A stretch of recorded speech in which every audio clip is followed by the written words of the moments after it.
This episode of UK Low Carb Podcast is sponsored by Deliciously Guilt-Free. Enjoy the show.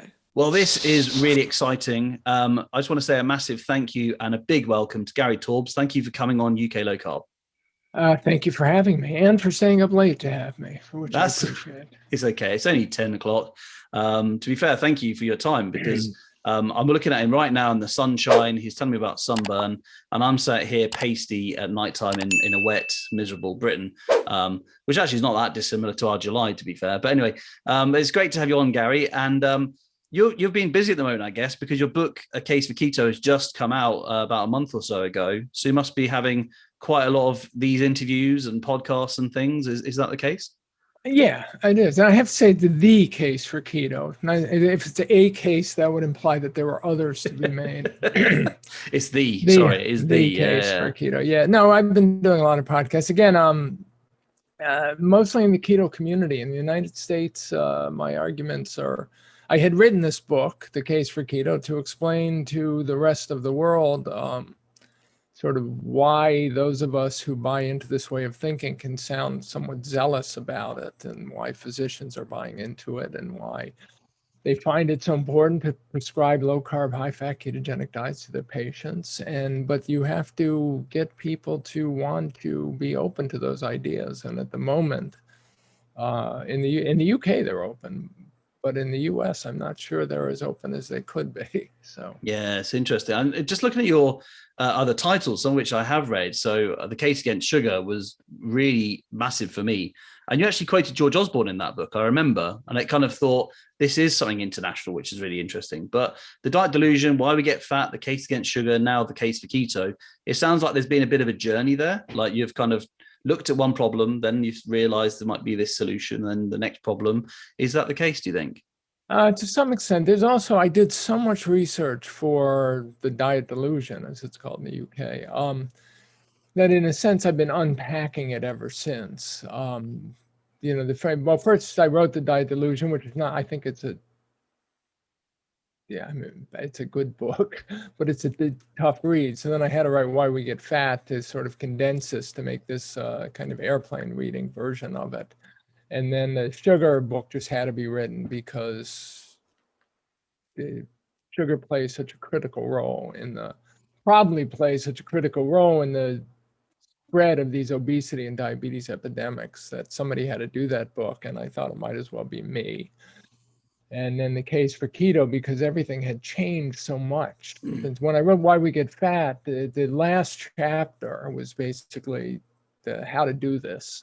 And I interviewed maybe 5 physicians that I knew who had actively been prescribing low-carb, high-fat diets and had clinical experience and could discuss the challenges and the implications. So there's Eric Westman at Duke, and a physician in Kansas, and Mike Eads in Santa Barbara, California, and I don't know, 2 others, David Ludwig maybe, and at Harvard. And now there's a few tens of thousands by my estimate. Amazing. And so there's this enormous compilation of clinical experience that people are getting, and personal experience from very smart, clinically trained individuals who, to some extent can observe what's happening to them and their patients without obvious biases. And so I wanted to capitalize that, and then I wanted to just sort of catalyze this revolution by explaining again the whys of it, and not just how to think about this, but why we think about it the way we do. And in essence, I was writing to my critics who won't read it. Love that. And I love the fact that you just said about the specialists. So I think about in our own case of Dr. David Unwin, who I know you know his story very well, and right. Dr. Aseem Malhotra. These are specialists who in their own field are seeing and observing something. But there's something to be said for an historian or a journalist, or both in this case, to put the macro picture together, to say, well, actually, hang on a minute, you're looking at it in your area, you're looking at it in your area, this guy was looking at it 200 years ago, this person was looking at it 50 years ago, there's actually a much bigger story. And I think that macro approach is really important, which maybe, and I'm not a scientist myself, but maybe the clinicians can't always see the big picture. They see what they're looking at. Do you think that's... Well, the clinicians not only can't see the big picture, but they're not even aware of the history. And the researchers, for the most part, are not aware of the history. They're not taught the history of the field. It's not part of the education of a medical researcher or a doctor. They're taught, what they have to think and what they have to do to, either treat patients or do research in their little niche.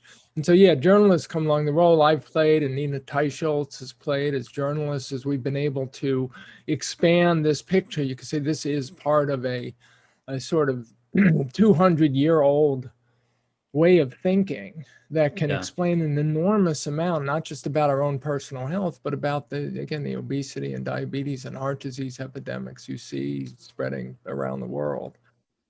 We also have the opportunity that we can just call up people and talk to people. So the world is full of, bloggers and influencers now who do, can read the papers, and you can get access to all the papers. And then you try to interpret, as a journalist, you can actually call up the researchers and just say, tell me about what you did in this paper. And let me ask you questions about it. Let me challenge you a little bit. One of my favorite questions to researchers is to ask them to tell me how they might have screwed up. Love that. And do they tell you? They can't.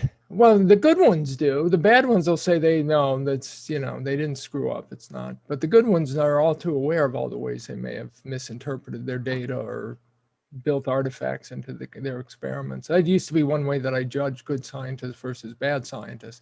You ask them that question, play devil's advocate, and tell me all the reasons that you could have gotten the wrong answer here. Yeah. And if they can't tell you, they don't have a fairly lengthy list of, the answers to that question, then they're probably not very good scientists. That probably goes across many things. So as you know, my background's kind of politics. And I think sometimes you can get somebody who is of an opinion which is so in line with an ideology or a view that you think, well, do you actually think that in this case? Do you actually think that in that case? And if they say, yeah, it's always the same, I kind of think, well, I'm not so sure if you've thought that through then. That does worry me a little bit. Well, this is what I've always wanted to do this with the obesity researchers, because the conventional wisdom, right, is you get fat because you eat too much. So it's an energy imbalance between intake and expenditure. And it's primarily to exclusively in the brain.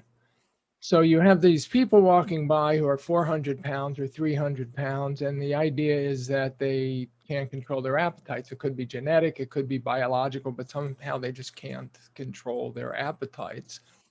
Maybe their bodies don't expend enough energy, but even then their job would be to bring their appetite down, and so it's aligned with their expenditure.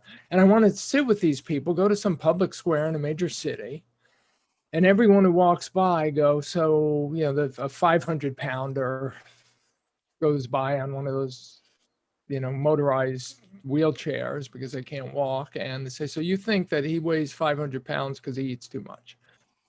And then a 400 pounder and and if somebody is 170 pounds, but maybe could be 150, I could say, did they eat too much? Or if somebody is 250 pounds, but 6'8", that's, whatever it is, 2 meters, 4 centimeters. And well, obviously they grew tall because they ate too much. That's why you're tall. And so I want to be able to, you ate too much. Yeah, exactly. So I want to be able to go through all of these people and see if I could get them to start saying, well, I don't know. I mean, just the theory is so well baked into them. They can't think of any other way to think about it.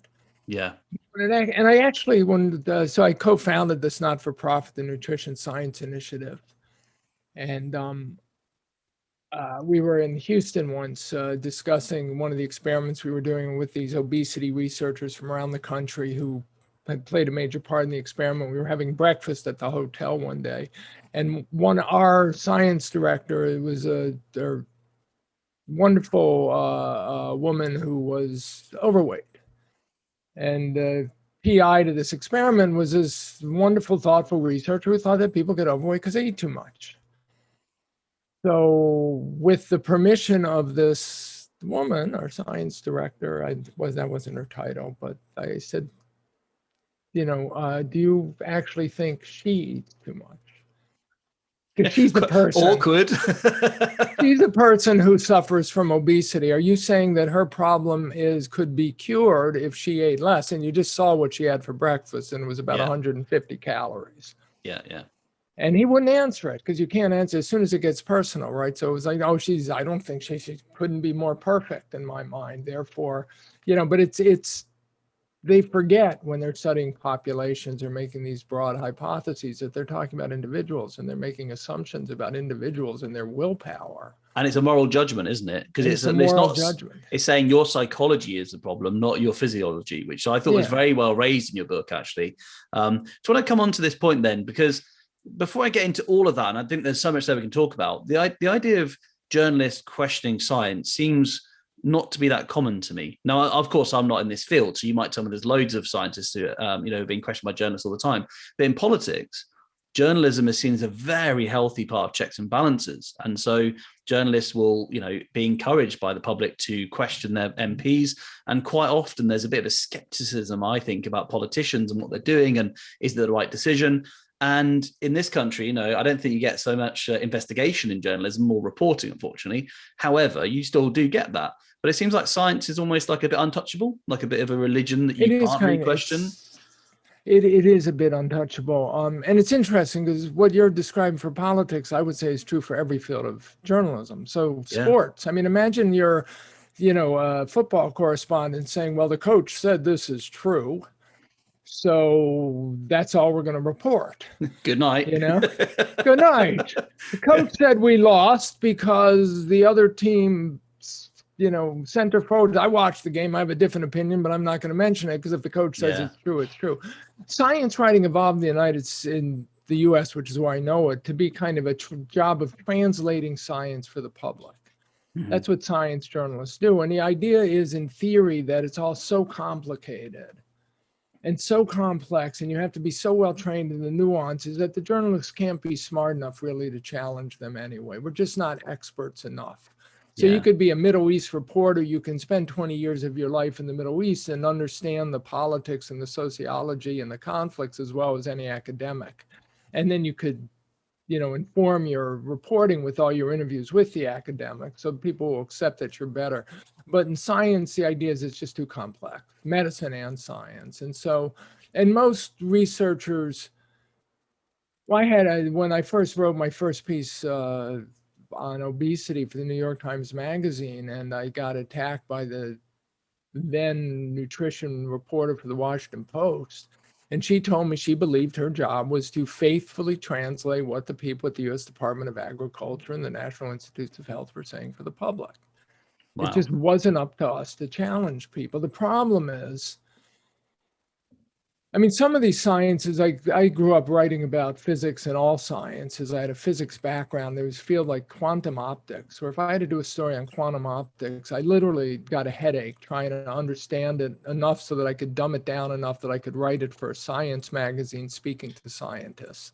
Yeah. But obesity, there are all kinds of obvious anomalies out there, including the fact that I'm supposed to think that every person who walks by who's overweight just eats too much. Yeah. That's somehow an explanation. So there are fields in which, I wouldn't think to question the scientific interpretation, but there are other fields that verge so closely onto, real life and a certain amount of common sense has been left behind. So and I just stumbled into that field. So I became one of the first in the sort of major players in journalism to question. With COVID, there's probably a lot, but if you question the quacks, the fringe elements, you're always safe because now you're working. And my second book was called Bad Science. It was about this bogus discovery of cold fusion in 1989. And I was always critiquing the bad scientists. I was on the side of the establishment. So that's not an issue. You're always fine. In good You stead. agree with us? You're fine. Yeah, carry on. Yeah, exactly. Yeah. You're smart. You're good.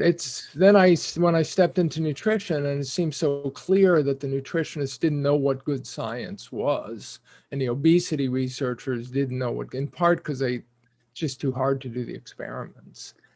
This has always been the case because I used to be a history teacher, and so I used to teach the history of medicine, and that's what I find interesting. Having a bit of a long picture of medicine realizes it's been wrong more times than it's been right. And at the time, you were probably going to be, I mean, that's the nice thing about nowadays, you're very unlikely to be executed for having a difference of opinion to the establishment. Right. Well, not in this country or your country, more or less, but you might be accused by the president of being fake news, but it doesn't go further than that generally. But if you think about Galen or Hippocrates' idea and Galen's idea of the four humours, I mean, that was hundreds of years of them observing the body and saying, oh, you've got too much snot, so your phlegm levels are up. That's why you're sick, because you need to reduce the amount of phlegm in your body. And questioning it was actually a sin. It was seen as being completely going against the grain. And Galileo, these questioners have actually been quite often in peril. But think about how, it's funny, I was just writing a meeting the other day. Often, and you hear this comparison to Semmelweis, right? He went mad, didn't he? Yeah. Yeah. And it's washing his hands. Spent his whole life trying to force the medical community to realize that if they only wash their hands, and it's great, tremendously. I'd love to think that I had 1/1,000,000th the input of Semmelweis in the world of the influence, but the man died insane in a mental hospital. Do we have to use the thing? History of medicine. So when does it get transformed? It begins with Francis Bacon in 1620, 400 years ago last year. We forgot, missed the quattricentennial, whatever it's called.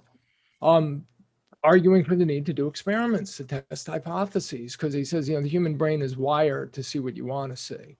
Yeah, we're wired to fool ourselves. So how do we get around that? Well, first of all, we put more credence into the ideas that disagree with us and the ones that agree with us to try and fight our biases, and you do experiments. And then Claude Bernard comes along in 1860s with the introduction of the experimental method, sciences in medicine, and basically turns medicine into an experimental science. But it only works when you could do the experiments. Yeah. And the problem with nutrition and obesity, when they were doing, nutritionists were working on deficiency diseases, you could say, well, I think deficiency, I think scurvy is caused by an absence of vitamin C, and there's vitamin C in fruits and vegetables. So let me give these British limeys fruits and vegetables, and that's why we're going to call them limeys from ever after, because I'm not offended, cures Gary. the scurvy, right? Yeah. But that's a short term that you can do the experiment in, a month. Yeah. If you're looking at nutrition and obesity, looking at chronic diseases and disorders that develop over decades, you can't do the experiments. So you go back to where we used to be, and then people get very dogmatic about their beliefs, because fundamentally they can't give you an experiment that actually was done to try and refute it, because those experiments don't exist. It's a mess. It is a mess. And Lily Nichols, I'm sure you know Lily Nichols. She's a really amazing person, came on this podcast. She did her research as a dietitian to try and work out why she was told to recommend a certain amount of carbohydrate for her pregnant women, and why the baby needed carbohydrate. So she thought, well, I'm just going to ask my colleagues. And they all said that's because that's what you do. She then went back and she started looking at the research, and in the end you start getting to the point of nothing, and you think, well, hang on a minute, somebody says something that builds on something else, that becomes recommendation, that becomes the established norm, and then everyone does it, and they don't know why they do it until you go back and question the sources, which by the way, I recommend that episode, because I've done a very bad way of trying to tell her story. But that's what you've done, isn't it? You've gone back and you've said, well, hang on a minute, your belief system, and it is a belief system, where's the evidence for this? And Ken Berry says that very clearly, doesn't he? Give me the evidence and I'll talk about it. If you haven't got evidence, you've just got an opinion based on this belief, and that's not enough. And this is what we just, my investigations, which began around 1998, basically, you believe this. First one was for science, was on salt and high blood pressure. We believe sodium causes high blood pressure. Well, why? So let's go back to the clinical trials. When was this tested? Where was it tested? And you just keep going back in time, looking for that study that showed definitively that we get high blood pressure and hypertension because we eat too much salt. And in that case, those studies didn't exist, which is then kind of mind-boggling, right? Because you believe it definitively. But doctors don't have time to do that. Yeah. Often, I think I say this in the new book, The Case for Keto, the difference between the people who argue that meat is unhealthy is an unhealthy part of the diet, and those of us who argue that it's not, is that we actually know the literature and have gone looking for the evidence, and they don't. They've been, it's a kind of groupthink. That's what they hear in the worlds they live in. that this is terrible stuff, and then they repeat it dogmatically, whereas we're the ones who actually went through the effort of going through the literature, however long it takes, to look for the evidence. Is that, by the way, because they're basing theirs on the calorie basis? Is that why they say that meat's bad, because of the caloric amount in fats in the No, saturated meat fat? is supposed to be bad because of the saturated fat and the, pick your poison, the carnitine, which raises TMAO, and ultimately it comes out of the observational studies. Whereas if you take a cohort of individuals, the most famous in the U.S. is the Nurses' Health Study. So take 130,000 nurses in 1980, ask them what they eat, make sure they're healthy, ask them what they eat with what's called a food frequency questionnaire, which is insanely complicated, rubbish, and then follow them forward for 20, 30, 40 years and see who gets sick and who doesn't. And then compare the ones who get sick to the ones who didn't. And then look at what they were eating compared to the ones who stayed healthy, and then assume that the reason the ones that stayed healthy was because of what they were eating. And what you find out is that the healthy ones are health conscious, and the health conscious ones were doing what you told them to do in 1980. Mm-hmm. And so these devices, observational surveys, recapitulate the conventional thinking on diabetes, because the healthy people are health conscious. The health conscious people do what the authorities tell them to do. And they're also the ones who have the socioeconomic privilege. I love that term now, the privilege to be able to do what the authorities tell them to do. So now the question is, are they healthy because of what they've eaten, or because of what they haven't eaten? Or are they healthy because they were health conscious to begin with? Or were they health conscious because they had socioeconomic privilege and they could afford to be healthy and health conscious? And you don't know the answer. So now you have to do experiments. It's an experimental science, but you can't do the experiments. So what do? You get more dogmatic about what you believe. Yeah, and then you can't say you're wrong, because how on earth could you say that? Because your ego's all wrapped in it now, and you're funding. Which actually, you said a very good point I heard previously, where you said there are an infinite number of wrong answers in science and very few actual answers. Right. And so for science to be real would be for scientists to say, well, I've done the 4 or 5 years of research. It's not true, this route. So there's no point following anymore. That's very hard for somebody to do, isn't it? And imagine funding wise, how on earth would a group be able to get funding if they always proved that they found nothing? Well, and that's so in theory, the experimental method, right, is you get a hypothesis and you're supposed to do your very best to refute it. And the odds are it's wrong, because you just said most hypotheses are wrong. For every right hypothesis about causal factors in nature, there's an infinite number of wrong hypotheses. So most experiments end up failing, but you can't acknowledge the failure, because if you acknowledge the failure, you won't get funding anymore. It's funny, there's a similar thing that happens in Twitter, in social media, in fields like mine. Because I'm challenging the conventional wisdom, the world is full of people who criticize my work, which is fine. And occasionally their criticisms are correct and I learn a mistake I've made. If I acknowledge the mistake, and by the way, just by saying this, I'm going to get in trouble. If I acknowledge the mistake publicly, people will say, look, Taubes admits he f***ed up. Therefore, we can't pay attention to anything he says. And now, so I'm not going to do that, right? I might fix it in the next edition of the book, but there's a social pressure not to do the very fundamental thing that every scientist has to do, which is to admit they screwed up.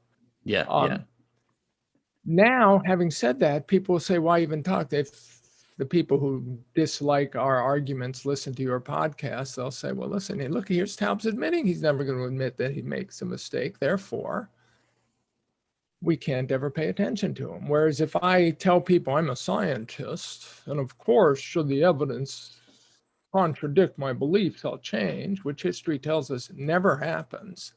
That's why Maxwell said, is it Maxwell or Planck? One of them said the science proceeds funeral by funeral, because no one ever admits they're wrong. They can't acknowledge they're wrong. It's virtually impossible to do. So if you admit that you can't acknowledge it, then you're a person who doesn't have to be listened to, because you've just admitted that you'll never accept that you're wrong. Whereas if you assume that you're unique and you will change your opinion after 20 years arguing the opposite. So you're obviously now self-deluded. You're somebody we can listen to. It's very complicated. It is, but you know what? It just made me just think that how I did a lot of research at university because my degree's in archaeology, and I did a lot of research in Giddens' agency. And Giddens, as a philosopher and also a Labour advisor, talked about how our ideas influence those around us and the environment we're in, which we then pass on to the next set of people, which we inherit as just established, and then we build on those ideas. And actually, it's far too easy for me in a way to say I agree with everything you're saying because we're on the same page, and it's a bit like a luxury in a way to say, oh, we agree. And it's a bonding thing as well. But that's why we think we're smart, right? Because we agree with each other. Well, we are. I'm now thinking, I just met you today. And it's like, wow, Dan's really a bright guy because he thinks like I do. That's the essence of groupthink. Yeah. Also a fundamental problem. You surround yourself, you think you're surrounding yourself with people who are very smart. Well, you probably are, but they just agree. It doesn't mean they're right. But yeah, the reason you think they're smart is because they agree with you. They see the world the way you do. So it's very easy to imagine that they're bright because you think you're bright. Yeah. And actually, this is why I think David Unwin is such a legend, because he actually said in a podcast to me how he acknowledges he might still be wrong one day, and he always questions that. And I thought that is really respectable, because that means you're telling me, he said, I was wrong once before, I can easily be wrong again. So I'm always looking for more into evidence, more understanding. And I thought that is really humbling, isn't it? To think you could be wrong, so you want to find out about it. Well, remember the first principle of science, quoting Richard Feynman, I quote the same line in every book I've written. The first principle is you must not fool yourself, and you're the easiest person to fool. So again, it's another sort of paradox. If you're supposed to believe you're right enough that you continue working on whatever you're working, and even if it challenges all the conventional thinking, but simultaneously you have to remind yourself that you're the easiest person to fool, so you're probably wrong. So you're supposed to keep checking everything. So I've said things very similar to what David said. I have a discussion, ongoing discussion with two of my closest allies here, where I say, how do we know we're not quacks? And one of them says, well, because we're right. And I said, but the defining characteristic of a quack is that they're sure they're right. So am I somehow not a quack because I'm worried that we're not right because every quack thinks they are right? This is beginning to read like a Monty Python cartoon. And then my other friend says, well, you can't be a quack actually because you're not a doctor. And technically only doctors can be quacks. So the best you could aspire to is a whack job. Lovely. So you're underqualified, but in all other regards, I'm underqualified to be a quack. So but work hard enough, you can be a quack. Buy my book, The Case for Keto. It's they don't forget. That's why I'm here. That's why you're here. Now that we've established my bona fides. Take the sound bites you want where he said he was wrong, if you like. There you go. I just want to say this, and we're talking just before the recording about politics, and that's kind of my background, and it's the national elections in this country. And Tony Benn's a bit of a hero of mine, and it's just a little quote I want to share. And I think it is a healthy way you could actually interpret this. And I think I give this to you, Gary, as if you could take this and make your own version for science, that would be really powerful. So Tony Benn talked about politicians. These are the questions we should ask as citizens in a democracy. So of your politicians, ask them, what power have you got? Where did you get it from? In whose interest do you use it? To whom are you accountable? And how do we get rid of you? Now, if you translated that for science as, and how can we question your ideas? And how can we get rid of them if needs be? And have you questioned your own ideas? Who do you work for? Who are you accountable to? Who's funding you? Why are they funding you? Why are you saying this? That would be a very healthy doctrine, I think, for anyone to question a scientist, wouldn't it? It would, although I'm going to change the question. In science, it's not who do you work for, it's what do you work for?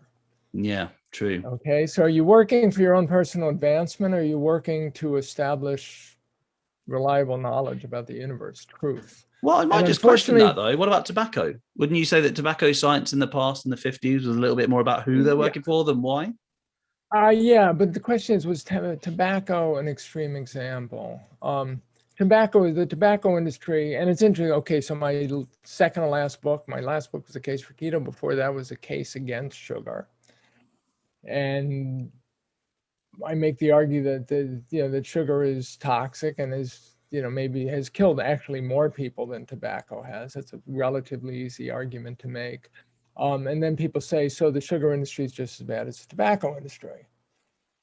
And I say, no, the tobacco industry, their job was to convince the world that the scientists were wrong. So they had to pay their own pet researchers, in which case, who you work for is crucial, to generate data that would conflict with conventional thinking. The sugar industry just had to convince the world that the nutrition researchers were right. And that what they said about everything else also applied to sugar. So a calorie is a calorie. You get fat only because you overeat. Dietary fat causes heart disease. So the researchers they were paying, and they did end up paying researchers, were paid to say what they believed was already true. So their conflict wasn't that they were being paid by the sugar industry and working for the sugar industry. The conflict was that they were bad scientists and didn't understand how to do good science. So pushing on an open door, really. I mean, it was because I was going to ask you this question about, was it corruption or naivety in the 60s? But it sounds more like it was the established paradigm. And so it was not that hard to say, can you just confirm this for us, rather than can you come up with propaganda? And that's what they had to do. And now I have discussions with my friends who think I'm naive, because I think that cognitive dissonance is a much more powerful force. You know, people grow up, all we talked about, groupthink and all that, you grow up believing something, you assume it's true, you base your career on it, everything you've done is built on this fundamental assumption. The people you work with think it's true. The respect you get, the positions you get, they're all based on the fact that this one idea is true, and then somebody comes along and tells you it's not. And they're not even an insider, they're an outsider. And you're supposed to acknowledge that basically your professional career is a sham, and that you made a mistake from the get-go. Yeah. And they're not even a qualified and quack. Nobody can do that. Yeah, nobody can do that. I can't do. That's when I say, you know, I'm not going to change my mind. Nobody can do it. I don't know that there, maybe 1 in a million human beings are capable of saying, and I've heard from some of these people. These are my most favorite emails. You know, the academics who admit that, you know, I read your book, I tried eating a low carb, high fat diet. I think you're right. And it pains me no end. Yeah. David Unwin said, David Unwin is one of those people. I made a mistake to begin with. Yeah. I'm going to have to admit that mistake to move on. Most of us can't do that. But it's more tragic, isn't it, when GPs, MDs will actually follow keto or low carb, high fat themselves, and then be terrified of telling their patients. I know a lot of GPs in this country who say, well, yeah, I do that, but you really think I'm going to take the risk of telling my patients that? Because there's two things there, aren't there? What if I give them some sort of heart disease, and we know about Ansel Keys and that whole argument, and it's a bit too risky? Or secondly, going against the paradigm is really quite scary for a professional. And there's some people who know this is right, but they won't follow it for their patients. And that's tragedy. Yeah, well, it's sort of, think of us all as belonging to different churches. So if you belong to the Church of the Conventional Wisdom, remember, and everybody you know belongs to the Church of the Conventional Wisdom, and saturated fat is bad for you, and the healthy diet is mostly plants, you know, fruits, vegetables, whole grains, all that. If you start, some of these people are even afraid to try a low carb, high fat diet, a ketogenic diet, because if they do and it works, can we use scatological terminology? And they're yeah. Okay, I thought a lot about this, because I've had the, you know, when NuSI was active, our not-for-profit, and we work with these researchers, and I used to try and get them to experiment with high carb keto. They wanted to study it. They wanted us to raise millions of dollars so they could study things. And I would say, well, try it yourself, just so you understand what you're studying. Like, you want to know, does this inhibit appetite? Well, try it. See it. Yeah. You're curious, right? You're legitimately curious. If you're legitimately, that's how somebody suggested to me, I try Atkins 20 years ago as an experiment. I did it because I was curious. Yeah. If you're not curious, if you're not willing to experiment on yourself, which you can do in nutrition, you can't do that in high energy physics. Nutrition, then. So I talked to these people, and they'd give me explanations for why it was unscientific for them to experiment. And here was the way I thought about it. So imagine one day there's a knock at your door, and you open the door, and there's an old friend from college, right? And he looks terrific. Like in college, he was harried and overweight and worried all the time and sleep deprived. And he looks younger than he did in college. It's 20 years later. And he's just happy and glowing with health. And you say, geez, you know, David, it's so great to see you. What happened? What are you doing? You know? And he says, well, I've been attending seminars hosted by this guy, Reverend Moon. Mm-hmm. Okay. Mm-hmm. And it just changed my life. I can't tell you. I mean, I sleep better. I dream better. I wake up refreshed. I never felt so great. And then he says, you know, you look a little harried and sleep deprived and pale and pallid and worried and nervous. Why don't you come with me to one of Reverend Moon's seminars? What's to lose? What's to lose? And the question is, right, so now there are two possibilities. One is nothing. You go, you're sitting in the audience, you think this is the stupidest drivel you've ever heard. I can't believe I wasted my time. That's bad. The second is it works. Mm-hmm. And now you're one of them. You're a Mooney, right? Yeah. And now you have to go to all your friends and you're like, hi, how's it going? Great day, dude. You know, and now you're the one trying to telling your friends they should come with you to the seminar. It's not a win-win. It's a lose-lose situation for these people. If we're a cult, if they do what we're suggesting and it works, it's not that they've informed themselves vitally important information about the nature of the problem they're confronting, which is excess weight. Now they're part of the cult. Yeah. Nothing good can come from that. Yeah. I mean, the fact that they're healthier and we'd be healthier and happier, just like David is, right? If we did the Mooney things, Yeah. Right? Thought experiment. So it's really, there's a lot of social issues here that you're dealing with that transcend the science and the medicine and everything else. And they're fascinating intellectually and they're frustrating as all hell when you're trying to change the world, assuming we are more than just a cult and more than just, you know. And also, I think you said, because you said about curiosity just there, something from your book I really picked up on was that the science community had a real lack of curiosity and empathy, which I thought was really powerful, the empathy side as well. Well, it's almost like your judgment, your fault, we're Puritan. We think you're personally responsible. We think your psychology's at fault here. That's the argument, isn't it? Once you've decided that, you don't have to ask another question. You've basically killed any reason. So we know why over 40% of the American population is obese. They eat too much. What else do we have to ask? And if they don't eat a lot, well, then they clearly don't exercise enough. I don't even have to study their behavior to know that, because that's what the laws of physics tell me. Well, you know what? Something I actually learned from you, and I didn't actually appreciate this until actually this week, but I didn't really realize that, okay, fat being bad is the kind of, you know, the established opinion here. I didn't quite appreciate, though, that's in two parts. There's the Ansel Keys heart disease, saturated fat causes heart disease debate. There's also the calorie argument, and they've kind of become infused together, haven't they? Because I mean, that's the weird thing about calories. If you said, why don't you like fat? They'd say, because it gives you heart disease and it's so calorific, it's going to make you put on weight. But if you said to them, well, what about other food sorts? Because of course, a calorie is only a measurement of energy change and is it temperature change in water? So you said to them, you know, let's eat 2,000 calories of different substances. I'm going to eat 3 tables, which is 2,000 calories.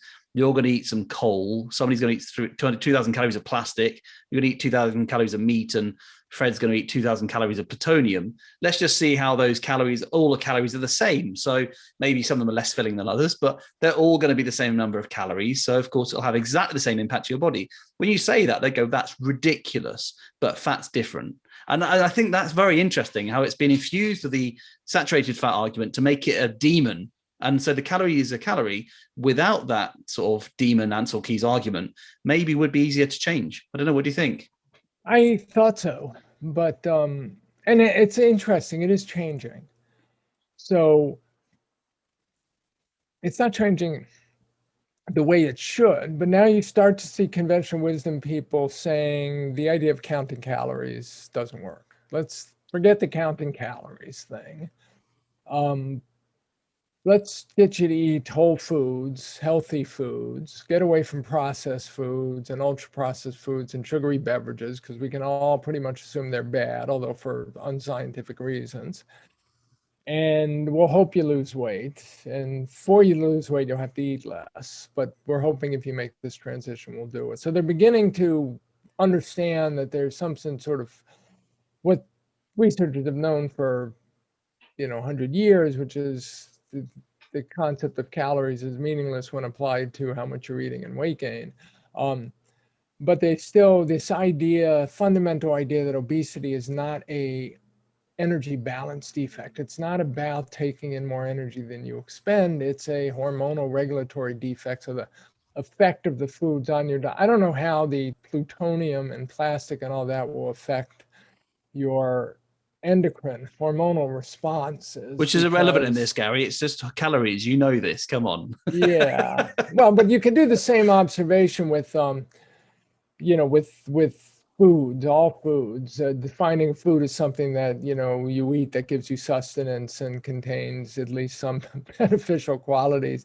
And then say, if I ate 1,000 calories of steak versus 1,000 calories of sugar with the necessary vitamins in a supplement versus 1,000 calories of white bread with the necessary vitamins versus 1,000 digestible calories of broccoli, because a lot of fiber and 1,000 digestible calories, and you it's a rough night. Go through that exercise, and the assumption will still be they'll have different effects on your body for reasons we can't actually say.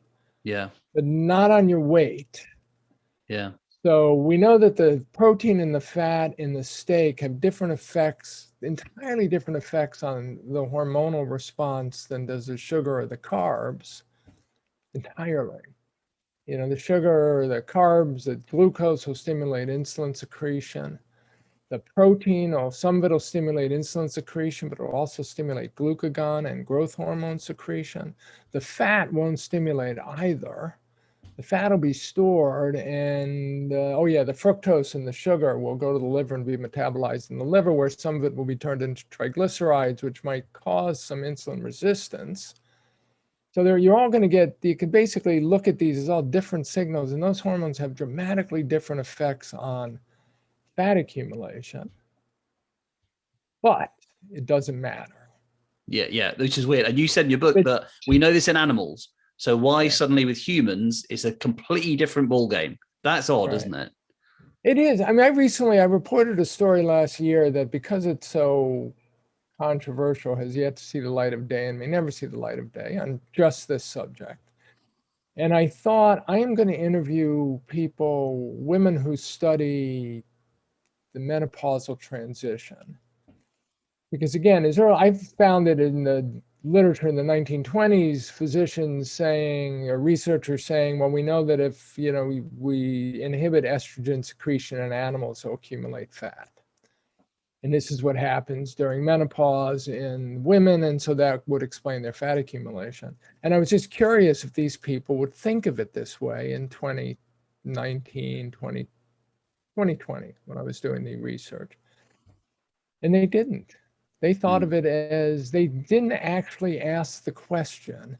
They were studying the accumulation of fat that begins in women usually in their early 40s, even before premenopausal symptoms are apparent, and then continues until after they've shifted into menopause. So it's about a decade-long experience. And fat definitely accumulates and weight goes up, but they never thought about the hormonal explanations for why that might be. So would they also say that, isn't it on average women have a certain percentage more body fat than men? That must be that women generally eat more than men do then. That's the same argument, isn't it? Well, that they're in more energy balance, yeah. And that's the, and again, this is one of the issues. It's like, think back to the Mooney anecdote, thought experiment. How does that individual get you to pay attention to the arguments that Reverend Moon is making?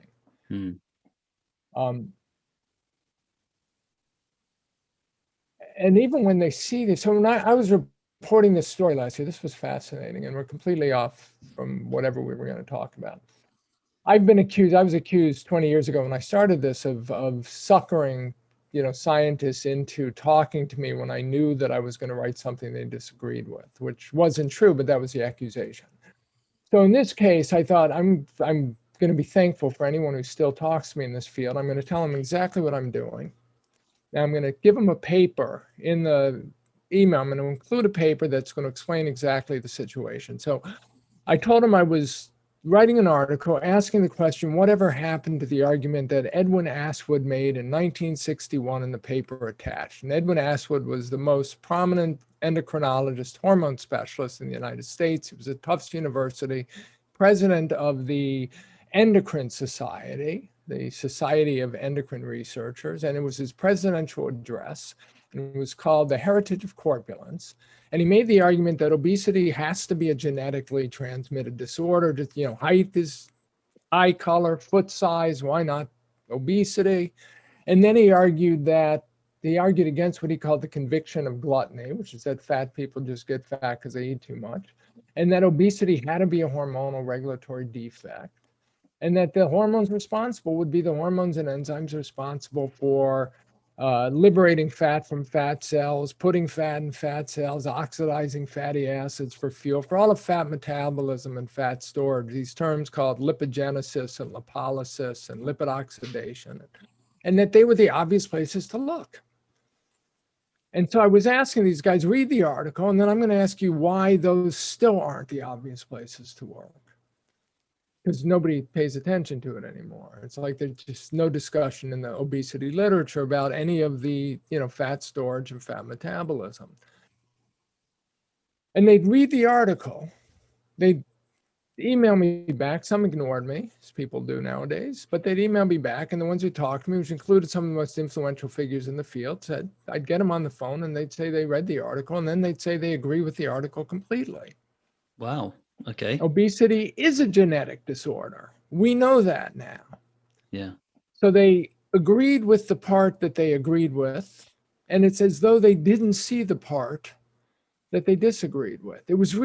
This happened with 5 or 6 of the researchers.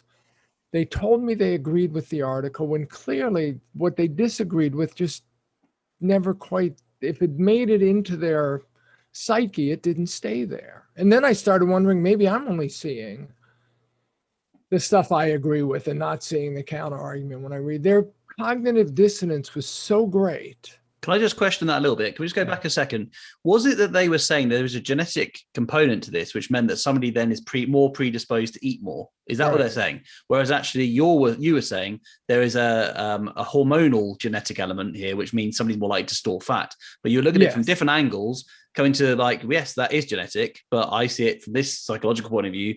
You see it from a hormone point of view. That's really incredible, isn't it? Yeah. And it was just, I still felt like I was leading them on, because now they thought that we thought alike. And wow. And it's totally different as well. Fascinating phenomenon. I mean, I've given that article to other people who say, well, this is old-fashioned science. I don't have to pay attention to it. Like saying, Einstein, I mean, he was like 1920 dude. We've gone way beyond that. Because progress always happens, whatever. Always progress. Yeah. Always progress. Yeah. But that was kind of mind-boggling to me. And often this is a common phenomenon when I argue with people. Lately, I've been expressing my frustrations on Twitter, which is always counterproductive. And the tendency, if you ask a difficult question, like justify the fact that we have a hypothesis of obesity that doesn't discuss fat metabolism, any of the physiological mechanisms that regulate storage of fat and burning of fat for fuel. So if nothing else, justify that. It seems absurd, right? If you're talking about growth, height, we want to know why Yao Ming grew to 7'8".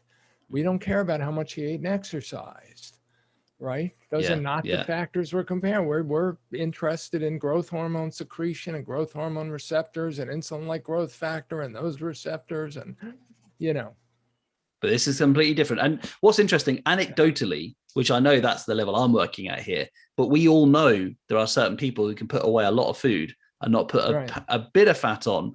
And other people like me who just happen to glance at a pizza and notice my hips are bigger. And you said about the wild coyote, didn't you? I think you're talking about some congressman or maybe some state senators. Yeah. And I thought, yeah, I've met the kind of person who is able to turn up to an event, finish off the meal, have seconds, eat 2 desserts, and say, I've got a very fast metabolism. And then there's someone like me who just happens to, look at the dessert and think, oh, that's me done. I'm going to turn that straight into fat. And yet there's no way you'd say, oh, he had less than you did. Everyone knows that's the case. That's like, we all know those people, don't we? Well, but weirdly enough, the thin people don't. And this is one of the points I'm making in the book, right? The thin people, even if they see you, if you eat with them, and they see what you eat and they see what they eat, they're going to assume when you go home, you've got Snickers bars, yes, the old candy bar under the bed syndrome, or you're guzzling Coca-Colas as soon as you're out of view. Or the alternative is they're going to go out and run a marathon this evening before dinner, whereas you're going to go home and watch, Beavis and Butthead cartoons. Yeah, or they've also earned the meal, whereas I've probably been eating all day long. I've been snacking nonstop. So, yeah. But what's criminal is I've also, one of the researchers who spoke to me for this article, very famous British obesity researcher who happens to himself be obese. And he believes he ate too much. He believes he's hungrier than his colleagues. And I had to say to him, yeah, but both hypotheses predict that you're hungrier. In fact, I had sent him Edwin Aswood's article, and Aswood says, if you've got this disorder that's trapping fat in your fat tissue and you can't get it out and use it for fuel, you're going to be hungry all the time. That'll explain it's causing internal starvation, right? You eat, it goes into the fat tissue, gets trapped there. Your friends eat, and it gets nicely used for fuel. You stay hungry, they get satiated. So both hypotheses explain it, and I had zero effect on how we thought. That's sad because he's writing himself off.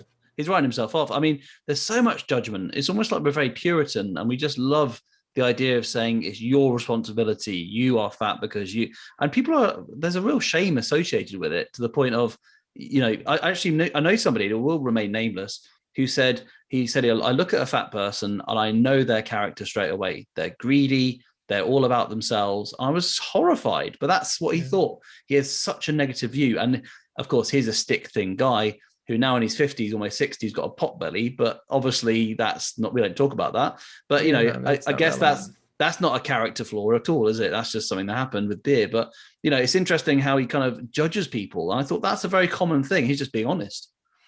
Yeah, no, and it's why I make the argument in the book. There's no way to, once you've accepted that obesity is an energy balance disorder, fat shaming is the natural, the sort of obvious, it's the inescapable conclusion, because you've assumed that you can, for whatever reason, you could increase your intake or decrease your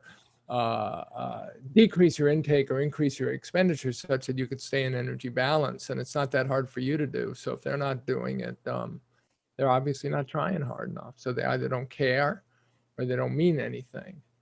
Yeah. They don't care, or they don't, they're not smart enough to know what to do. There's no way to get around fat shaming once you've assumed this energy balance hypothesis. Yeah. And I said that in an earlier book, that much of the modern research in obesity is a way to try and explain obesity is caused by energy balance without fat shaming the people who do it. So you say it's a complex multifactorial disorder, or you blame the industry for putting too much food available or making it too hyper palatable, but it always comes down to whatever the excuse. Why is it I can maintain energy balance and you can't? Yeah. I've got the discipline, you've got the lack of discipline. Yeah. I was going to ask you then about the next kind of big craze that's happened in our countries, and that's veganism. Now, I read your article on The Observer, and you gave a really good answer saying, which I loved. You didn't say, no, veganism is bad and keto is good. You said, well, based on the evidence and new diets and the lack of understanding, perhaps, I would probably want to go with something that humans have been eating for millions of years rather than a new kind of change in our diets, which I thought was did I quote you, paraphrase you kind of accurately there? If not, please correct me. No, that's good. I'm happy with that? delighted when I sound intelligent. You don't have to try hard, Gary, believe me. Yeah. But I've just got this. So Dr. Ken Berry tweeted Ethan Brown, who's the CEO of Beyond Meat. And I would just kind of paraphrase this down because I've got his tweet in front of me from the video. I transcribed it. But he was saying effectively that we don't have to have the environmental impact of eating meat in the future. We just have to rethink our perspective on what meat is. And actually, he said, meat is a very simple thing. It comes down to amino acids, lipids, trace minerals, and water. And if we can recreate these in another way, we can have the same level of protein we would in meat, and it would be the same. And effectively, he was suggesting we should change our perception and think of that as being meat. What do you think about that? And I had an essay in the Wall Street Journal this past weekend in which I said I'm skeptical for health and gustatory reasons. So it would be interesting. It's an assumption that that's all there is to the food matrix, is it's not any more than the sum of its parts, and we could establish exactly what its parts are and recreate them in the laboratory or in a factory, and we'll be fine. How's that gone in the past, by the way, when we've tried to bring out margarine and seed oil and canola oil, and how's that gone? Yeah, well, that's the issue. So it does make me nervous. However, it seems, I live in Oakland, California, right on the border of Berkeley. We're about as liberal a community as you could find in the world, and I can see my children eating lab-grown meat in 10 or 20 years, while Dad is still, a Luddite and insists on eating actual animals. But I don't know. I mean, the question also is, so there's the ethical issues with eating meat. That's a personal issue that is, everyone has to work out for themselves. And then there are the environmental questions, and I don't quite know what to make of those. So, I'm of the school of thought that livestock agriculture is probably not the horror it's made out to be in terms of greenhouse gases, and but I'm skeptical of my beliefs because that's what I want to believe. So I don't know what to make of that. If it's true that the Earth can sustain the population of 10 billion, all of them eating animals 2 or 3 meals a day, then we'll have to deal with that. Yeah, but on saying that, that's only one side of the argument in terms of the environment, because what about the soil depletion in the world? That is a massive problem from the fact that we don't have this cycle of crops and animals putting nutrients back into soil and artificial fertilizers. We can create more artificial fertilizers and chemicals to solve that problem, and that's gone so well so far. So. You're skeptical. You really are. You're a skeptic. Yeah. So I don't know. I'm going to use the evolutionary argument because I think this is not scientific. I would never pretend it is. But, I've actually done a little bit of math. Sorry, I was going to say maths then, but I realize you're American. So I'll take the S off because that's offensive. Math. And I've looked at the distance in terms of human evolution between you and me right now. But in fact, I thought 2 million years of human evolution. I translated that into distance, and that was about 5,000 miles between us right now. So if we did 2 million years between Cambridge and San Francisco, the whole of human history in that time. Now, I can't say a Paleolithic diet would be X, Y, Z. However, I do know for a fact that cereal crops and wheat has been a very recent introduction to our diets. And in terms of distance, it'd be about 26 miles away, which I worked out that's Hayward, away from San Francisco in terms of distance. Right. So from Cambridge all the way to pretty much Hayward, we've been not eating cereal crops. And then from the distance from Hayward to San Francisco, we started eating them. And I guess from one street block to another in San Francisco, we started eating, processed meats and all the rest of the processed food. So just in the view of history and then prehistory, we're talking about quite a very recent change, which I think is very suggestive that it's not the right food. And if you started putting a cat on a vegan diet after its journey from Cambridge to San Francisco at this late stage, it would die. And if you put a budgie on a steak diet, I imagine that would die. So it's interesting how as humans, we have this ability to assume we're not part of evolution and nature, I find that suspicious. Yeah, and I agree with you on all that. I mean, that's the basic idea here, which is that if we are out of sync with our environment, we should avoid the foods that are new to human diets, brand new to human diets, that sugar and processed grains and seed oils. And we will probably be healthier if we do that. And that's fundamentally what you're doing with low carb, high fat, ketogenic diets. You go carnivore, you're doing it even more. Now, because as a journalist, I get to talk to people on the other side, they'll say, well, it's not like the meat we're eating today is the same as the meat we used to be eating. It's got chemicals and hormones and, you name it, it's entirely different, which could be true, but it's still meat, whereas we weren't eating these other foods at all. So it's still a matter of degree versus a, kind of black and white issue. It's, the key with keto, this is a key point in all of this, is that you can go on these diets and see if you get healthier. Mm.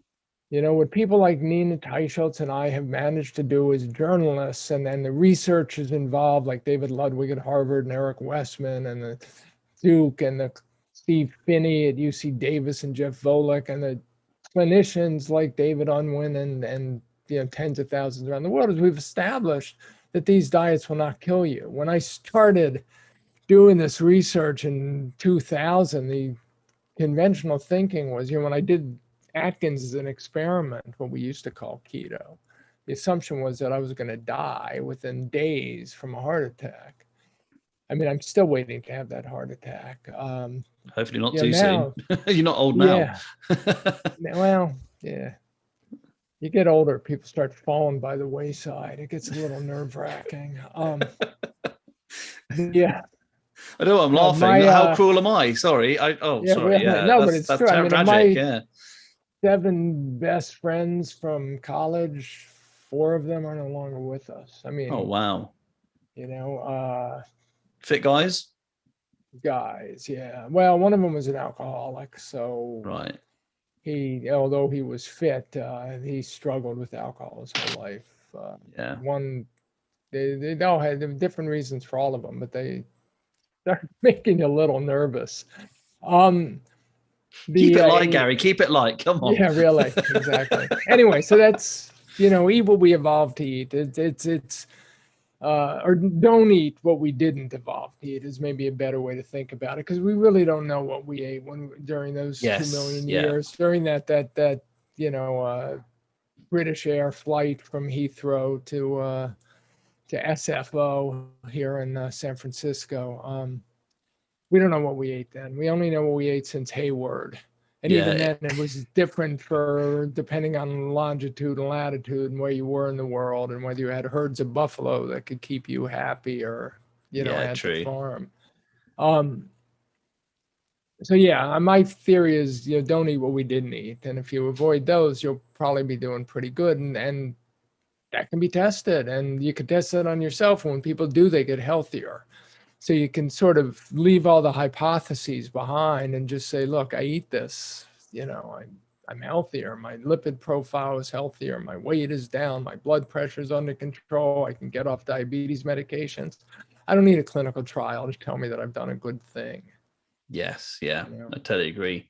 What you need is an informed doctor to reinforce that you've done a good thing. So you need a doctor who isn't trapped in the conventional, contradiction-strewn thinking. Yeah, which is the establishment thought at the moment, which one day they'll listen back to this and say, what are they talking about? We've moved on from that now. We've got a whole new set of ideas, which is just as equally wrong, or hopefully we've moved towards keto and it's right. Hopefully, although that will be seen over time as well. Now, I just want to change gear here slightly, Gary, because I'm going to play a little game with you now called Devil's Advocate, and I'm going to get my sound effects department out in a moment. I'm going to throw some devil's advocate statements at you, and you've got to bat them back. Okay. Now, please don't at this point judge me when I say these statements. Okay. I am acting. I'm a very good actor, which might mean you might be fooled into thinking I believe these things. I'm merely in the guise of somebody who does. Okay. Right. Devil's advocate. Okay, good. Right. The first one. A calorie is obviously a calorie. You were fooled then, weren't you? You thought that. Clearly I thought that. Okay, Gary, what do you think to that statement? Yes, a calorie is clearly a calorie, but that's like saying a dollar is a dollar. It's irrelevant to understanding the cause of obesity and what you have to do to lose your excess weight and get healthy. Excellent. The next one. Fat people are clearly greedy. Wrong. Oh, go on then. Keeping it short. I don't do that well. That's just, it's, what information do you have about fat? I mean, their fat cells are clearly greedy.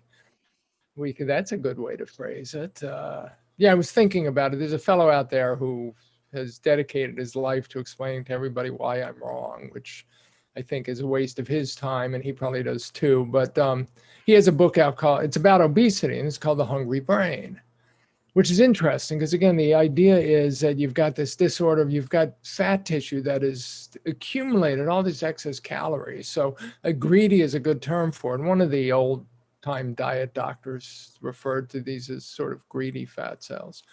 So the brains aren't hungry, the fat cells are hungry. Why aren't we talking about greedy fat cells? So no, I don't think fat people are greedy, but we would have to ask why their fat cells are. I suppose one is saying that they are the victim. The other one's saying that they're the perpetrator. That's a very subtle distinction. They are the perpetrator. They are the victim of what their fat cells are doing or what their fat metabolism are doing. Maybe it's what their pancreas is doing, but we've all been there, are victimized by that. And then the rest of it, and this is what Edwin Aswin was trying to argue in that book. If your fat cells are doing that to you, you're desperately trying to deal with that. And that's where all the hunger and dreams of food come in and everything else. Okay, so the next one then, saturated fat gives us heart disease. Also wrong. Conventional wisdom based on an idea that was derived in the 1950s and 1960s, saturated fat raises LDL cholesterol, was tested in numerous clinical trials in which they tried to demonstrate that if people eat less saturated fat and replace it with polyunsaturated fats or carbohydrates, they'll live longer. And they were never actually able to demonstrate that. Some of the studies showed people might live a little longer. Some of the studies showed people might live a little less long if they did that. But by the time the 1980s came along, the government in the United States had spent so much money testing this hypothesis that it became unacceptable to assume it wasn't true. And so many researchers had been invested in assuming it was true that they couldn't face the possibility that it might not be. And so it became public health doctrine. We started telling an entire nation to do that. And it's virtually impossible to back away from a belief system like that. Can I just ask, by the way, I've heard this somewhere else, so this could be completely wrong, but I was told once that, or I heard once that Ancel Keys actually questioned it himself towards the end of his life, didn't he? Is that true or not? He did. I quoted him in the Diet Delusion. I think it was 1986 and maybe a New York Times article where he said we really made too big of a deal about this cholesterol thing. Ooh, that's painful, isn't it? But having quoted him, I often wondered maybe the New York Times reporter misquoted him. Right. Having been on the other end of journalism articles, now I'm all too aware of how sloppy journalists can be. That was the closest I came to his belief system. But again, he might have also, I don't know what he was thinking, but yeah, I quoted him in the book. One of the things that was pointed out, we won't be able to play a quick game of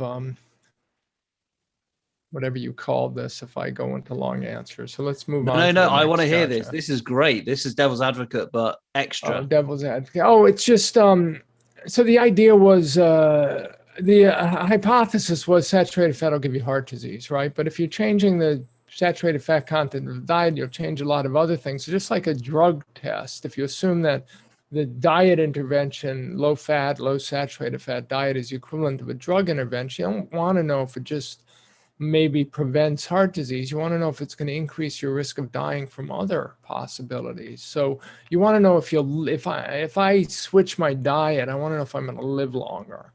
Like, frankly, from my experience, I'd rather get heart disease than cancer. So I don't want to trade off a diet that reduces heart disease risk with the complication that it increases my likelihood of getting cancer. So I want to know if I'm going to live longer. So the clinical trials, like I said, where you actually randomize subjects, failed to do that. And one of the ways we came around to believing that saturated fat was a problem was this massive observational study that Ansel Keys ran called the 7-country study. And there are all kinds of problems with the interpretation of the data that Nina Teicholz has covered wonderfully.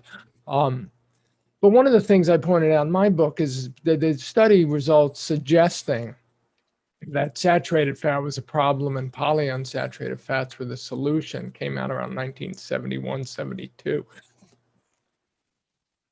People who ate less saturated fat had less heart disease. That was the observation.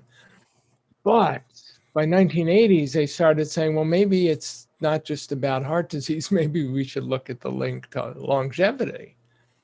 Do people who eat less saturated fat live longer than people who don't? And the answer was, even in the 7-country study, no, they don't. And then there were populations like Japan, where they ate precious little saturated fat in the 1960s. It was still an incredibly impoverished country coming out of the the desolation of World War II and Nagasaki and Hiroshima. And then as they got more and more affluent, like populations tend to do, not exclusively, they ate more and more saturated fat and their longevity increased. Now, there's a lot of explanations for that, which is a problem with these kinds of observations. But the gist of it is, even if you just pay attention to the 7-country study and you assume they knew how to do their statistical analyses, et cetera, and you assume their food gathering information was correct and all kinds of assumptions that probably are wrong, you still would end up with this conclusion that the people who ate saturated fat tended to live longer than the people who didn't. Well, that's even controversial now, isn't it? And it's so well established that saturated fat is bad that you say that, you look like you're a crazy man. It's crazy that the evidence actually says the other way around. Yeah, no, you can't say something like that publicly. I mean, I can write it, and if I spend 10,000 words making a point, that could be made in 200 people.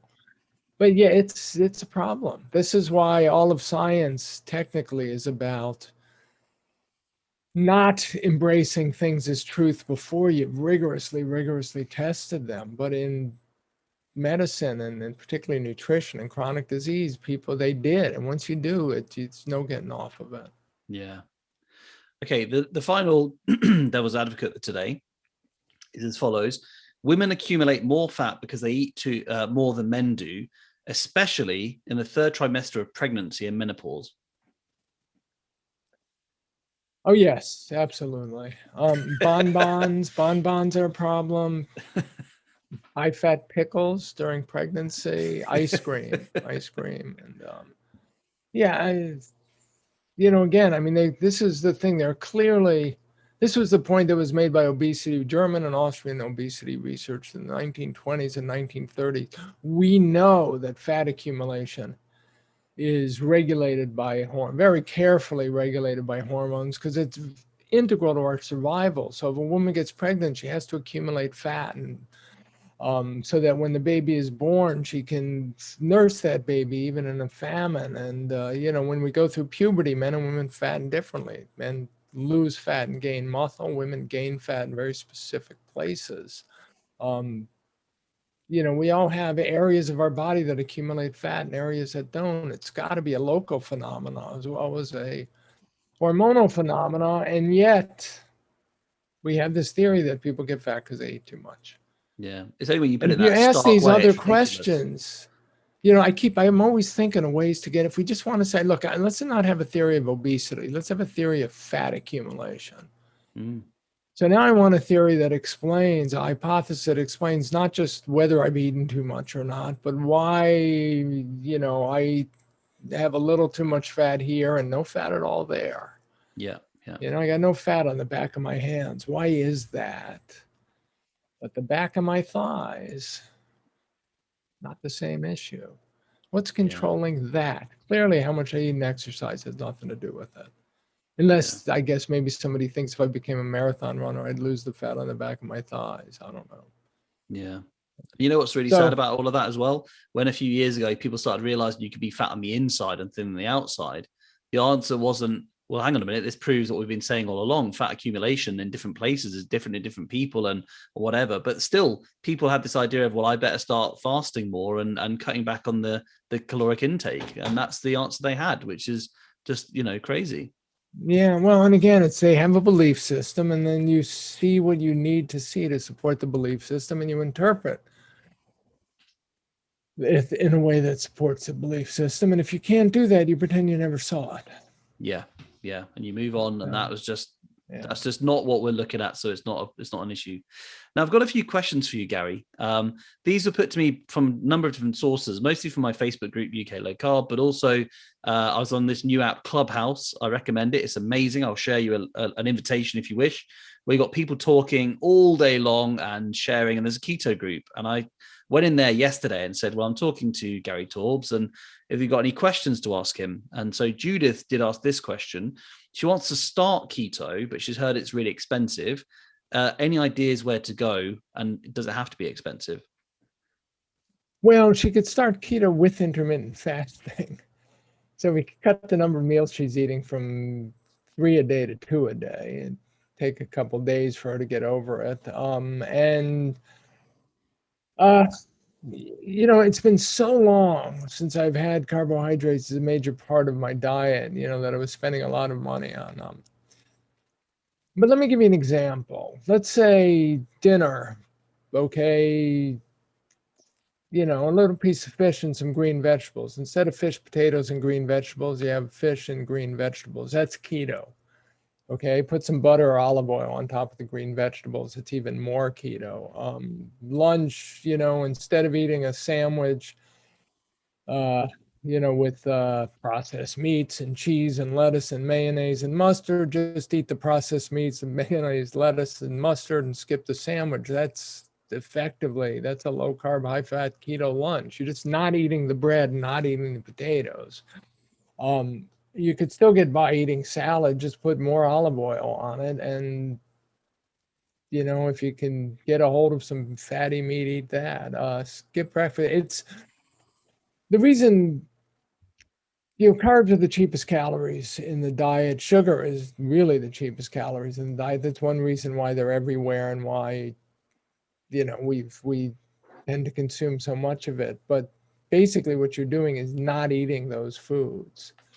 So yeah, you'll tend to spend a little more money on the foods you do eat, but it doesn't have to be that expensive. And intermittent fasting, skipping breakfast or skipping even dinner, depending on which is easiest for you, is something that's now become quite common. I did it as an experiment 4 years ago, like the way I felt, and kept doing it just because I have more energy in the morning.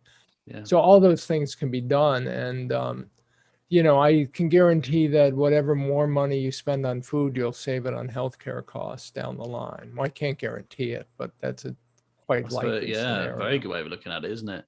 Okay, yeah. Pete in my Facebook group has said, with lifting the lid on various bad sciences, exposing the food industry, and indeed the farm industry to some extent, do you, Gary, feel like you have a target on you?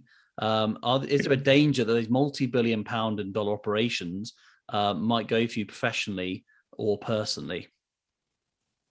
I was worried about this 12 years ago when I first published, 13 years ago, the Diet Delusion. But clearly they don't care. The sugar industry in particular has done very well for itself, ignoring attacks against it. It's like basically when you've got a product that 90% of the world is addicted to, you could pretty confidently ignore challenges. And if you take on the challengers with lawsuits or anything like that, you take the risk of inflating their public relations influence. So I don't worry about it. The other day, this Wall Street Journal editorial suggested that the headline was, what if meat be the healthiest food or something like that? And suddenly I was worried about the vegetarian and vegan community coming after me. They tend to be a little less restrained in their emotional responses to conflict. But no, I gave up. And about 5 years ago, Robert Lustig of the University of California, San Francisco, showed me that the sugar industry sort of had an enemies list, like Richard Nixon, and Wow. he was on it, and I wasn't. Oh, that's offensive, isn't it? I was kind of Ooh. insulted. Yeah, it was like, Right. Well, that's the end of the podcast. We're going to get him on the show now because because he's a real he's up a there. real threat. Yeah. Yes. I thought you were somebody. Sorry about that. Yeah, no, so did I. But well, actually, the next question will cheer you up no end because Gillian has said, would he like to come to dinner? Okay. I cook keto. He's definitely on my list of ideal dinner party guests. Seriously, though, I'd love to know his eating and fasting regime. So what do you eat in a day? What's your fasting? Well, you already said you just get breakfast, right? But what else do you eat? Yeah. Okay. Well, first of all, the answer, Jillian, is yes. Actually, last time I was in the UK, which was 2 or 3 years ago, I had wonderful dinners with keto people. It was like coming back to San Francisco, I felt like Cinderella, returning after the ball. It was such a like, geez, I really have to go home after these meals and these people. So come back, Gary. You're more than welcome. Yeah, I no longer eat breakfast. That's been about 3 years. Lately, I've been there's a restaurant down the street from me that makes a chicken salad I like, although I have to admit that the reason I like their chicken salad is they cut up grapes and put it in it. And the more grapes they put in, the better it tastes. It's ironic. Yeah, it's annoying, isn't it? But I'll eat that I actually break up pork rinds and put it into the chicken salad to add crunch. And snacks, I gave up nuts a couple years ago for weird reasons, and I liked the way I felt better without eating a lot of nuts, and I replaced them with pork rinds. So I tend to have pork rinds. For snacks, when if I need to feel better about it, I refer to them as chicharrones, the Mexican term, which makes it sound like an exotic foreign food instead of something Atkins suggested we all eat 50 years ago. And dinner is, I cook for my family, and my wife is a mostly vegetarian who still keeps her carb intake low to, so she could look as delightfully lean and athletic as she did 30 years ago in college. And my kids, are normal. Well, they're not that normal, but they're healthy growing kids. So anyway, I cook meals with multiple macronutrients for my family, and then I eat the green vegetables and the animal products and leave the starches. So we get these boxes delivered. I don't know if you have these in the UK, where they're meals that all the ingredients are put together, and you get the so it takes 20 or 30 minutes to just knock it together, cook the meals and cut everything up, and it's kind of exotic, and it's better than I could make normally, and I'll make those and do the cooking, and then I'll eat, I'll just won't eat the starch. You know what? You said pork rinds there. It's even worse in this country. We call them pork scratchings. What a horrible term that is. So, mate, what's the Mexican expression instead? Chicharrones. Chicharrones. I'm going to go for that in future. Can I have some chicharrones? Yeah, no, that sounds pork scratchings, perfectly please. Acceptable. Yeah, there's various there's another name for them here too, because you can get them with the higher fat. Anyway, they again, I suspect I was brainwashed just like everyone else before I started my research 20 years ago, and I never entirely lost it, so I can't believe this is a healthy way to eat, but I seem healthy. I'm at the same, I've been as high as 120, 118 kilos, and now I'm down below 100, which is my healthy weight for me. What I weighed when I was stupid and boxed amateur in my early 20s. Not the smartest thing I ever did in retrospect, but when I can remember doing it. It's gone by now, yeah. It's all lost in concussion. What'd you say your name was again? Robert Lustig. Okay, so let's move on. I've got another question here from Gail. And I know Gail quite well. She came on the show previously. She lives in Germany. And she said she would like some advice for those who are doing a lifetime of keto. She says there seems to be a lot written for those who are beginning, but actually not those who want to maintain, their weight or whatever. Is there anything you can tell Gail in that case? And as somebody who's done this for a long, long time, do you find there's any maintenance things that you need to think about? Or Yeah, well, actually, that's Buy the Case for Keto. well, there you Terrific go. book. That wasn't shameful at all, was it? No, the you know, a lot of it is about self-experimenting. That's one of the points I get across. As you go along, things change. You gain a little weight, or you lose a little weight, or develop some health problem, and it's, you know, issue. And you're always asking the question: could this be diet related? I mentioned I gave up nuts 2 years ago, so I started developing a rash. I had no idea what caused it. It was annoying. It wasn't particularly visible, but I knew it was there. And it was worse at night than the daytime. So I thought, if it's getting worse during the day, maybe it might be something I'm doing during the day. So maybe it's related to something I'm eating. So maybe I'll do a elimination diet and thing and see if I can figure out what it was. So I gave up, you know, eggs and nothing happened. And I stopped eating bacon and nothing happened. And eventually I got to nuts, and I thought maybe it's got something to do with the fat content in the nuts. I was eating an awful lot of almonds every day. So I switched. That was my snack between lunch and dinner. So I switched the almonds to macadamia nuts, which are, in my understanding, it's got a higher saturated fat content, and that didn't make any effect. So then I gave up the nuts entirely and switched to pork rinds, and the rash went away. Yeah, excellent. So, and I lost about 5 pounds, which I do not understand at all. Wow. But it's so now I don't eat nuts anymore. When I do eat nuts, the rash comes back. So I have pretty good evidence that the nuts, for whatever reason, are causal. I miss nuts. It's easier to tell people you eat almonds for a snack than pork rinds or pork scratchings or even chicharrones. But but anyway, that's how I think of it. And one of the things I'm doing in this book, because I've been thinking about it for 20 years, is sort of talk through that kind of methodology. And I also, in this book, I interviewed over 120 physicians, including quite a few in the UK. And so I got how they think about it, so I could then communicate their thinking and en masse about, you know, how to keep doing this and make it work for you, and you know, sustain the health you feel in these diets. I don't think of it as sustaining a diet or a way of eating. I think of it as sustaining the health that I've gotten from eating this way. Love that. That's empowering, isn't it? I love that answer. Okay, I've just got a few more. Ollie Lester, who, by the way, we do group fasts together in our Facebook group. So we do one a quarter, more or less. We call ourselves the Wolf Pack because we're macho like that. And basically go from like either 20 hours to 5 days, whatever level you want to start at. If it's something you want a bit of support, we do a Zoom call and everything. And I know most of these people from doing our fast. So these are friends, really, not just listeners. Ollie's question was kind of answered already, but thank you, Ollie, for that question anyway about, do you get much backlash? And it sounds like you don't in particular. Don't want to bring up any sore points again for you, though.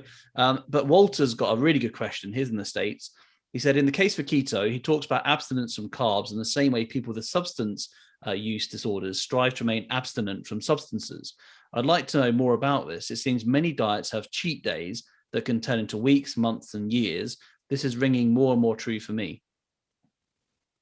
Yeah, and this is one of my fears. So obviously the author's personal experience in a case like this is going to work into it. And I'm a former smoker. I have a caffeine addiction that, you know, I basically titrate my coffee. I'm thinking, Jesus, I've been on the phone with, what's your name again? Dan. For doing this interview for an hour. I haven't had my afternoon cup of coffee yet. Can I sustain consciousness long enough to wrap this up? No offense taken. Yeah.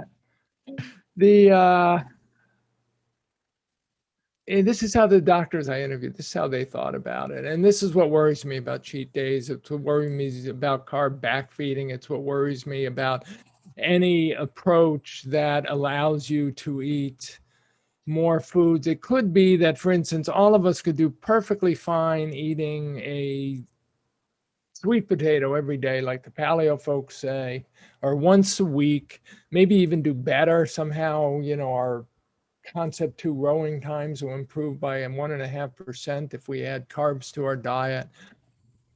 But for some of us, and this is true of in general, I quote Gretchen Rubin to this effect. There are moderators and abstainers. Some people can moderate and some people can't. Some people can have cheat days.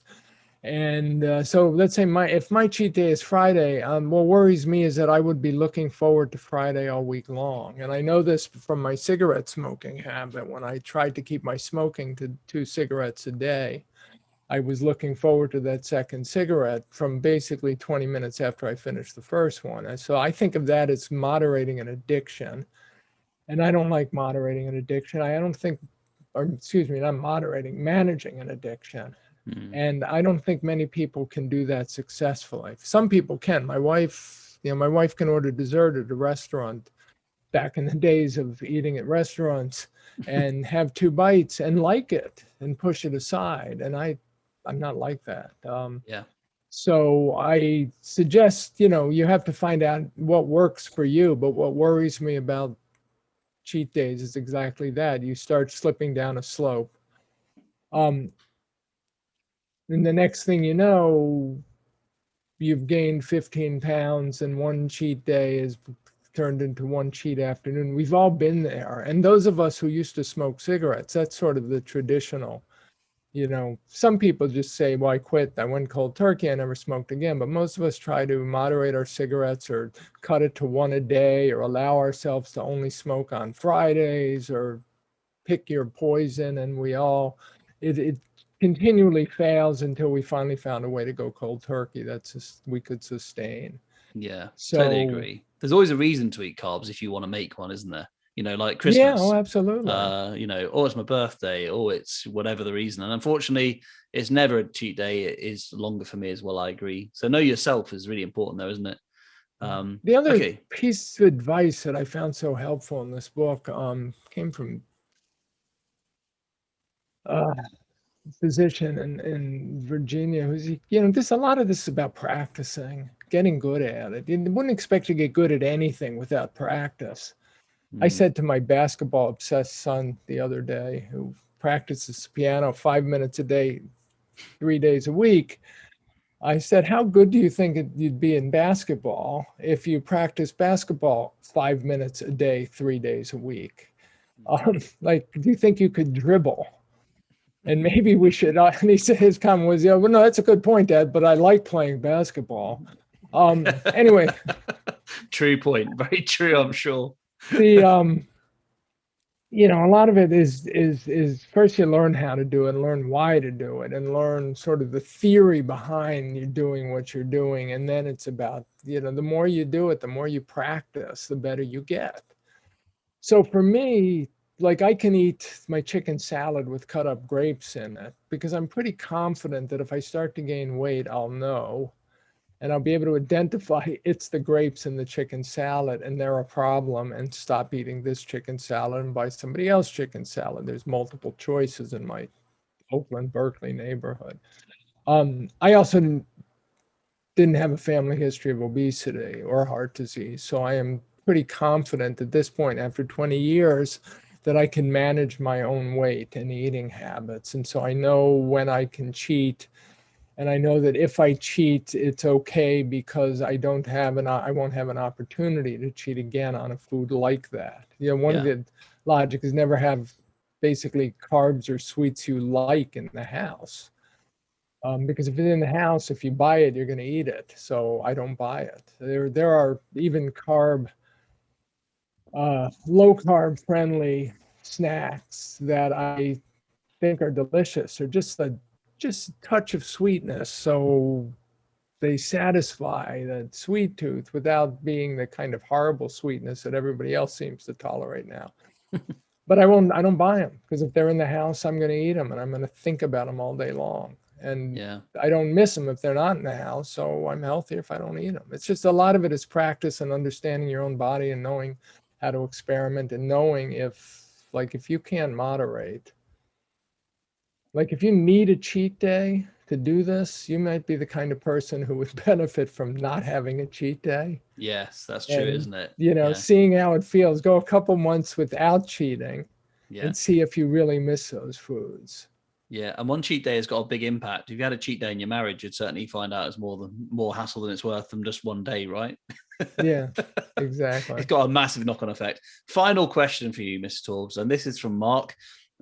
He said, could you ask him top tips for reducing fasting blood sugar, as it's still a concern seeing raised numbers when eating a low carb and keto diet? He's not a qualified quack, by the way. Just remember that, everyone. Yeah.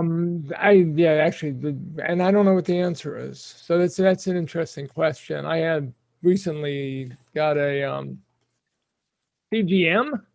I'm wearing that right now, the Freestyle Libra. Yeah. And in fact, I'm quite chuffed with my results. I'm going to show you this, Gary. It's been very interesting. In fact, how boring my results have been, apart from a little experiment where effectively nothing is happening on my screen. I don't know if you can see that, but my screen effectively is just a blank, no result change. It's just flatlining pretty much, which is quite nice to realize there's no big roller coaster ups and downs, I suppose. Yeah, and this is kind of new science. So I don't quite know what to make of it. Does it really matter then? Like, let's say your blood sugar goes up to 130 after a meal, after an afternoon, but you still feel good. I mean, is it really shortening your life by that much? There are people who say anytime it's elevated, it's doing damage, but how much damage? Is it cutting 2 weeks off your life, or 2 years, or 10 years, or not at all? There's a lot of stuff we don't know. The more information you have, the more things you have to worry about. Yeah. I've noticed recently, the last few months, that if I have eggs for lunch, remember I skip breakfast, I get an almost nap-like response, just like I used to get 20 years ago when I had carbs for lunch. So is that the protein in the egg whites raising my blood sugar? Is this a problem? I don't get it from the chicken salad with the grapes. So these are the kind of things, on some level, it's just, there are people out there who never want to get into this level of thought about the response they're having to their food, and I don't blame them.